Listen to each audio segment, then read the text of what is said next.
안녕하십니까. 2023년 2월 12일 최병호 이펙트 시작하겠습니다. 요새도 주말에 도심에 나가면 집회가 열립니다. 이른바 친민주당 성향 사람들 계속해서 집회하고 있고요. 그 다음에 전광훈 목사 중심의 집회도 있고, 그 다음에 또 다른 친국민의힘 성향 이런 사람들의 집회도 있고, 있는데, 어제도 오후 5시쯤에 보면 서울 중구 태평로 일대에서 촛불 승리 전환 행동, 흔히 촛불 행동이라고 하는 이 단체가 제26차 정부 규탄대회를 열었습니다. 이거에서 볼 수 있듯이 제26차입니다. 굉장히, 그러니까 6개월 이상 열고 있다는 얘기죠. 그런데 별로 기사화된 거 못 보셨죠? 그 이유가 뭘까요? 일반 사람들의 관심이 별로 없다. 자기들만의 관심이고 자기들만의 목소리다. 메아리가 없다.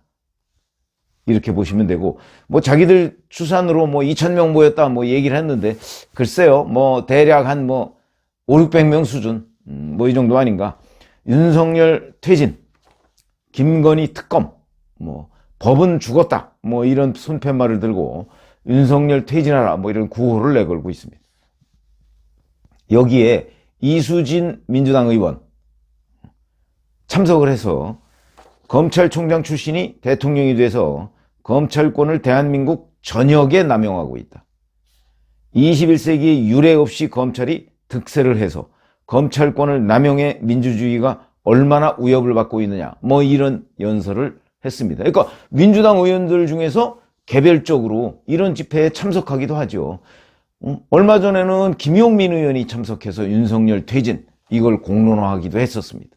그러나 거기에 일반 국민들이나 아니면 일반적인 야당 성향 지지자들, 이런 사람들이 별로 그렇게 많이 모이질 않습니다. 그 이유가 있겠죠. 그리고 서울역 광장에서는 또 오후 3시쯤부터 진보당 주최로 난방비 폭탄 윤석열 정권 규탄대회를 열었습니다. 이것도 그냥 몇백 명 수준, 한 200~300명 수준, 이렇게 모였습니다. 그래도 예를 들어서 이 두 집회를 합쳤다. 그러면 인원 꽤 되는 겁니다.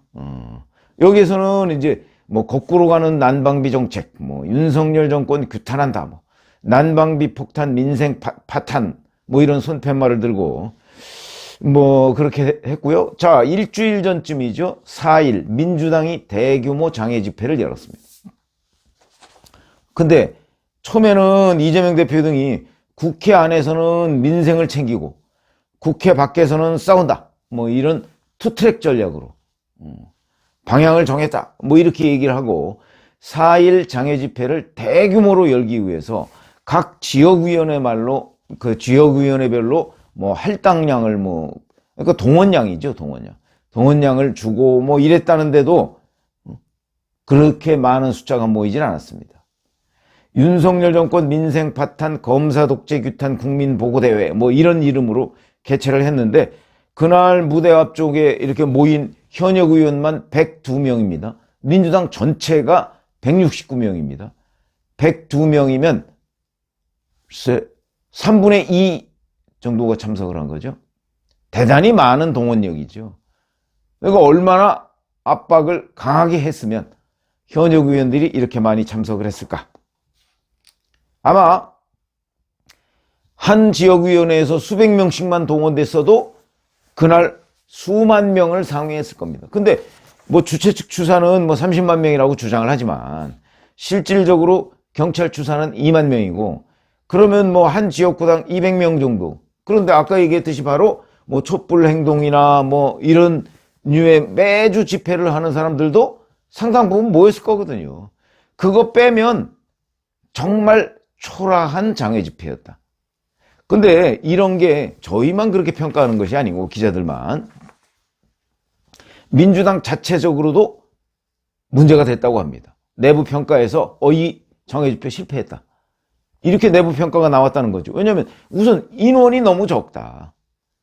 인원으로 일단 압도를 해야 되는 겁니다. 그 구호야 뻔한 거 아니겠습니까? 그러니까 인원으로 압도를 해야 되는데 그게 너무나 턱없이 자기들이 기대에 못 미쳤다. 뭐 그날 뭐 김건희를 특검하라, 민생 파괴, 윤석열 퇴진 이런 손팻말 들고 뭐 이재명 대표 거기서 한 20분간 연설하고 검사 독재 운운했는데 뭐 그냥 일부 언론 매체들에 잠깐 보도된 것 외에 반향이 없었다. 그러다 보니까 원래는 아마 한 매주 말 뭐 연쇄적으로 집회를 열고 기세를 올리려고 아마도 했을 겁니다. 그게 안 됐지 않습니까? 안 된 이유가 있겠죠? 그건 왜 그러냐? 일반의 공감대가 없는 겁니다. 일반인들의 공감대가 없는 거죠. 그러니까 그거보다는 오히려 부정적 이미지만 부각이 됐습니다. 아이고 장애 집회 결국 이재명 대표 사법적 리스크 방탄하려고 하는 것 아니야. 국회에서 방탄하고 장외에서 방탄하고 오히려 이런 국민의힘의 주장이 일반인들한테 더 먹혀 들어가고 중도층에도 먹혀 들어가는 거죠. 우리가 과거 60 민중대회 뭐 이런 얘기 많이 하죠. 1987년. 그게 결정적으로 증폭되게 된 계기. 넥타이 부대 얘기를 많이 합니다. 넥타이 부대라는 건 이른바 화이트 칼라층인데 그 직장인들 뭐 이런 사람들이 대거 이 집회의 취지에 동의를 하면서 쏟아져 나온 거죠. 그러니까 뭐 100만 운운하는 숫자가 나오는 겁니다. 정당이 동원되면요 최소 몇만 정도는 그냥 갑니다. 예를 들어서 국민의힘 같은 경우가 만약에 뭐 무슨 집회를 한다 그러면 몇만은 뭐 국민의힘도 쉽게 갑니다. 문제는 거기에 플러스 알파가 되느냐 안 되느냐는 겁니다. 왜냐하면 이른바 우파 단체도 있고 좌파 단체도 시민단체들이 있습니다. 거기다가 또 친민주당 성향 중에서는 민노총 같은 데가 있습니다. 민노총 같은 데에서 전국적인 동원을 하면 상당한 수준의 인원이 모이는 집회가 될 수 있다. 그런 게 안 되고 있는 겁니다, 지금. 아무리 중앙에서 자, 동원해라 이렇게 얘기를 해도 그 사람들의 자발성이 뒷받침이 되지 않으면 이 집회는 인원이나 뭐 여러 가지 열기 이런 데에서 성공할 수 없다. 그런데 민주당 4.1 장외 집회는 성공을 못했다는 자체 평가가 나오는 거죠. 그러니까 또다시 했다가는 더욱더 초라한 모습만 보이고 이재명 방탄 이런 프레임에만 더 걸려들 것 같다. 그러니까 좀 숨고르기를 하자. 그래서 제가 실종사건이라고 표현을 한 겁니다. 갑자기 실종됐습니다. 장외 집회가. 그거는 일반 국민의 동조를 받지 못한다는 뜻이거든요. 그러니까 더 이상 끌어갈 동력이 없는 거죠. 저는 장외 집회 일반 뭐 중도층이나 이런 사람들의 참여 여부도 중요하지만 장외 집회를 끌고 가려면 동원을 하려면 돈이 든다고 제가 말씀을 드렸죠. 교통비도 들죠. 식사비도 듭니다. 꼭 동원비를 안 줘도 그런 것들을 각 지역위원회 위원장, 현역 국회의원 이런 사람들이 부담을 해야 되는데 그거는 자기들이 정말 열정적으로 이재명 대표 사법 리스크를 막아야 되겠다라고 생각하는 일부 친 이재명계 빼놓고서는 그걸 부담할 자발성이 없죠. 그런 것들이 저는 크게 작용을 했다고 봅니다. 얼마나 이재명 대표가 당황했겠습니까? 지금 현장 기자들이 그런 장면이나 이런 것들을 캐치를 못해서 그렇지 아마 이재명 대표 진영은 어마어마하게 당황했을 겁니다. 이게 뭐야? 그러니까 그 뒤에 나온 게 뭐죠? 장외 집회 실적. 이거를 앞으로 의원들 평가에 반영하겠다는 얘기가 나온 거예요. 협박입니다. 협박. 이제 동원령 내렸을 때 얼마나 많은 숫자를 동원해서 그 장외 집회나 뭐 소위 이재명 대표가 추구하는 방향 그쪽에 동의를 하느냐 안 하느냐 이걸 가지고 앞으로 내가 이거 공천 평가할 거야. 그렇게 협박을 하는 거죠. 그게 이렇게 돼 있습니다. 의원 평가에 당무 기여 활동을 반영하는 방안을 검토하겠다. 이게 물론 단순한 엄포로 그칠 수도 있지만 여튼 이런 엄포 자체가 이재명 대표의 당황을 반영하는 겁니다. 반증입니다. 그러니까 앞으로 예를 들어서 장외 집회 같은 거 뭐 거의 저는 제가 보기엔 못할 것으로 보이는데 그러나 한다고 했을 때 이제 거기에 뭐 102명이 아니라 안 나오는 사람 다음번 내년 공천 없어. 뭐 이런 위협이죠. 그래야 이제 적어도 나 공천 받으려면 뭐 이 사람들은 공천 받는 게 첫 번째 목표 아닙니까?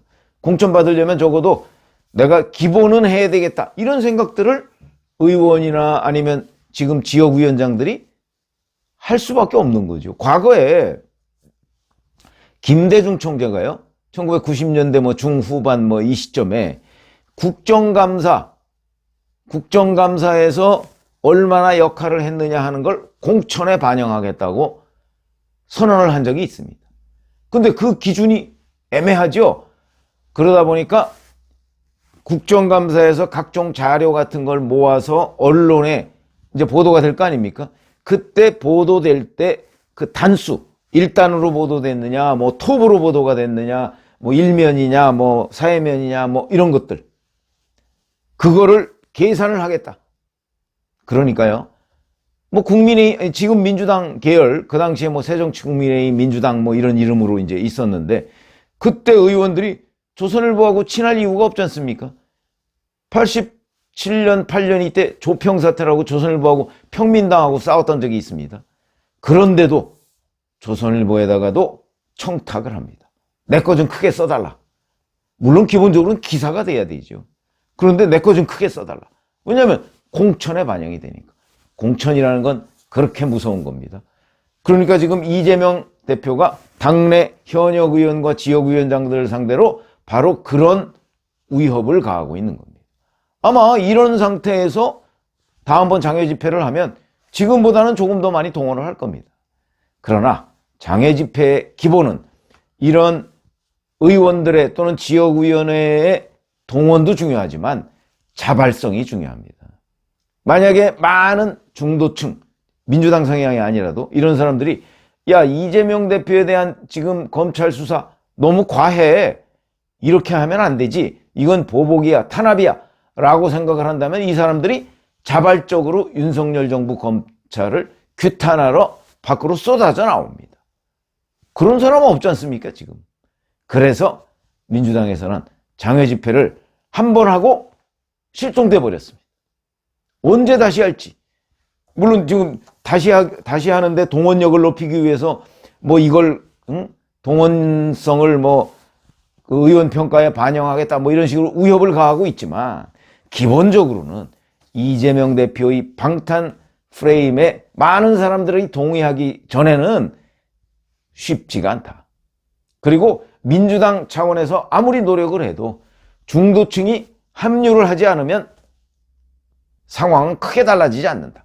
그게 2016년 국정농단 사건과 관련한 촛불 집회 뭐 이런 거 아니겠습니까? 그때가 60 항쟁 이후에 가장 많은 넥타이 부대들이 거기에 합류를 했다는 거죠.